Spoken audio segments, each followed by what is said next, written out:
وصفة النهاردة بطاطس محشية باللحمة المفرومة. وصفة أجدادنا وأمهاتنا، سهلة واقتصادية وما بتاخدش وقت خالص.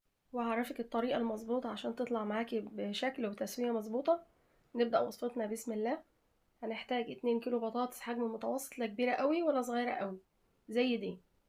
بتغسليها كويس جدا وتقشريها كلها، وأول ما تخلصي الكمية كلها بتغسليها تاني. وهبدأ أقطعها من تحت حاجة بسيطة كده. بنعمل لها قاعدة عشان تقف بسهولة وما تقعش وانتي بترصيها في الصينية، ومن فوق كمان عشان تسهل علينا التقوير. هبدأ اقورها بالمقوار وتفرغيها من جوه ونوسع الفتحة شوية عشان تاخد الحشوة. ونخلي بالنا واحنا بنقورها ما ندخلش الاخر عشان ما تتخرمش مننا، ونسيب الجوانب سميكة. وده التقوير اللي خرج منها بنحتفظ بيه في التلاجة لحد ما نخلص عشان ما يسودش، هنستخدمه في قاع الصينية. في طاسة على النار فيها زيت مش غزير، اول ما يسخن قوي بنزل فيه بحبات البطاطس. بنعطيها تشويحة، احنا عايزينها تاخد لون من جميع الجوانب، وبنقلبها على كل الاتجاهات تاخد لون دهبي خفيف من فوق وتحت، وما بتاخدش وقت خالص في الزيت. ونطلعها بعد ما حمرنا البطاطس كلها، بنصفيها من الزيت ونسيبها تبرد تمام.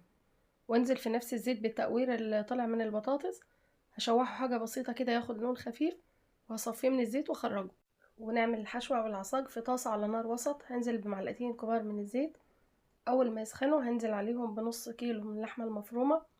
بنعمل لها صدمة، بفكك اللحمة من بعضيها، هقلبها، واول ما لونها يتغير هضيف ليها بصلتين وسط مقطعهم ناعم، وعليهم فصين توم مفرومين ناعم، وعليهم حبة من الفلفل الرومي. انا عملت ميكس من الالوان، بنقلبهم. وهبدأ اضيف عليهم معلقة كبيرة من الصلصة بتعطي لون حلو للحمة. عليهم معلقة صغيرة ملح، نص معلقة صغيرة فلفل اسود، رشة من الكزبرة المطحونة، نص معلقة صغيرة بهارات اللحمة، مكعب مرق دجاج بيعطيها تيست احلى، وده بيكون اختياري. واضيف لهم جزرة مبشورة، واقلب الخضار مع اللحمة لحد ما يستوي ويتشرب السوائل اللي فيه. بنزلها من على النار واسيبها تبرد تماما، ونجهز الصوص بتاعنا. في طاسة على نار وسط هنزل بمعلقتين من الزيت وعليهم مكعب من الزبدة.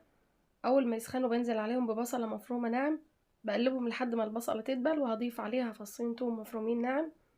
اول ما ريحة التوم تطلع هبدأ اضيف ليها كوبايتين من عصير الطماطم، رشة من السكر بتعادل الحموضة، معلقة صغيرة ملح، نص معلقة صغيرة فلفل اسود، نص معلقة صغيرة كزبرة ناعمة، نص معلقة كمون، وكعب مرق الدجاج. بنقلبهم وانزل عليهم بنص كوباية شوربة او مية.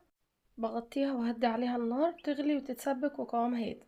بنجيب الحشو بتاع البطاطس، بنرصه في قاع الصينية ونوزعه بالتساوي.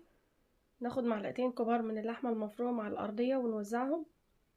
بنوزعهم عليها، بتعطيها تيست حلو قوي هتحبوها، ويحافظ عليها ما تتحرقش وقت التسوية. نبدأ نحشي البطاطس بعد ما بردت تماما. هحشي كل حبة بطاطس بخليط اللحمة